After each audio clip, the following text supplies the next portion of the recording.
सिरसा से भाजपा के लोकसभा उम्मीदवार डॉक्टर अशोक तंवर ने विपक्ष पर निशाना साधते हुए कहा कि विपक्ष का गठबंधन जेल से बचने के लिए किया गया है। उन्होंने कहा कि प्रधानमंत्री नरेंद्र मोदी ने कहा है कि 2024 के चुनाव के बाद भ्रष्टाचारियों के खिलाफ और भी बड़ी मुहिम तेज की जाएगी। डॉक्टर अशोक तंवर सिरसा बातचीत कर रहे थे।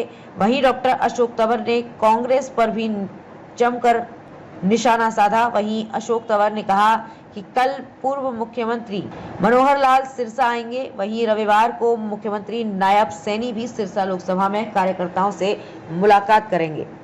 डॉक्टर अशोक तंवर ने कहा कि कांग्रेस पर निशाना साधते हुए कहा कि जो पार्टी 10 साल में अपना संगठन नहीं बना पाई, जो एक मंच पर इकट्ठे ना बैठ सकते हों, वो लोग षड्यंत्र करके सत्ता पर काबिज होना चाहते हैं, जो कि वो कभी कामयाब नहीं होंगे।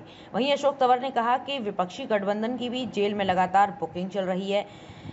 वहीं कांग्रेस की तरफ से कुमारी शैलजा के सिरसा से चुनाव लड़ने के सवाल पर डॉक्टर अशोक तंवर ने कहा कि 35 साल के बाद वो सिरसा आ रही हैं। मुझे नहीं लगता कांग्रेसियों में इतनी हिम्मत है कि वो चुनाव मैदान में आए। जो भी कांग्रेस के नेता हैं वो हार के डर से चुनाव लड़ने से बच रहे हैं। तैयारियां बहुत जबरदस्त है। भारतीय जनता पार्टी ने देश में भी और प्रदेश में भी सबसे पहले अपने उम्मीदवार वो डिक्लेयर किए। उससे पहले 10 वर्ष का काम है। एक महान विजन है आदरणीय नरेंद्र मोदी जी का। एक देश को अखंड और देश को मजबूत करने वाली विचारधारा है, अच्छी नीतियां है और लोगों का आशीर्वाद है। तो ऐसे में मैं समझता हूं कि बहुत जबरदस्त रिस्पॉन्स है। आज से हमारी रैलियां शुरू हो रही हैं।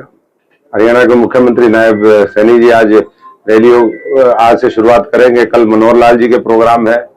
कल भारतीय जनता पार्टी का स्थापना दिवस भी है। हर गांव में हर घर पर झंडा लगे, ये लक्ष्य लेकर के भारतीय जनता पार्टी मैदान में उतरी हुई है। और जहां जिसके पास समर्पित कार्यकर्ताओं की अनुशासित फौज हो, एक बहुत बड़ा संगठन हो, दुनिया का सबसे विशाल संगठन हो, तो मुझे नहीं लगता कि किसी तरीके का कोई वो है।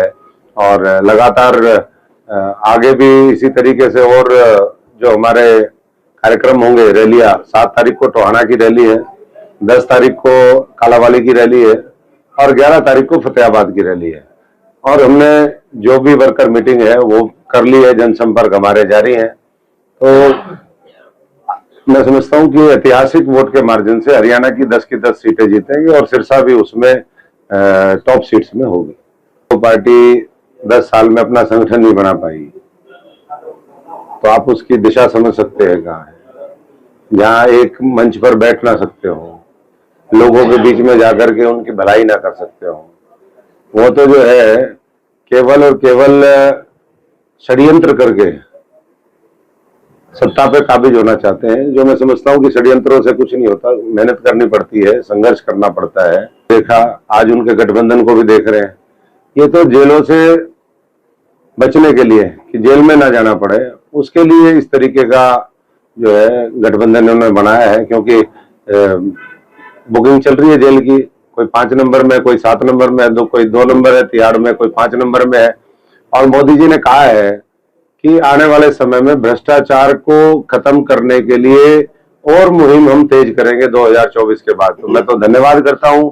मैं तो इसीलिए भारत निर्माण के लिए, विकसित भारत के लिए 140 करोड़ लोगों का भला हो, इसके लिए भारतीय जनता पार्टी में आया। और मैं समझता हूं कि इसीलिए भ्रष्टाचार इस देश की सबसे बड़ी समस्या है। भ्रष्टाचार अगर खत्म हो जाए तो सारी समस्याओं का निदान हो जाए। किसान 35 साल के बाद आ रही है, उनका सिरसा वाले स्वागत करेंगे, क्योंकि यहीं से छोड़ कर गई थी। वैसे तो मुझे नहीं लगता कि कांग्रेसियों में इतनी हिम्मत है कि वो चुनावी मैदान में आए। बड़े बड़े जितने भी सो कॉल्ड लीडर हैं वो तो खुद ही बचते फिर रहे हैं। वो कह रहे तू लड़ तू लड़, नए लोगों कह रहे तू लड़ तू लड़। वैसे कहते हैं मैं लड़ूंगा, मुझे ये चाहिए। अब जब हार दिख रही है, जमानतें जब होती दिख रही हैं, तो मैं समझता हूं कि मैदान छोड़ करके सारे ही लोगों ने मना कर दिया। जो भी इनके कुर्सी के काटे हुए लोग हैं, उन्होंने सबने पहले ही मना कर चुके हैं।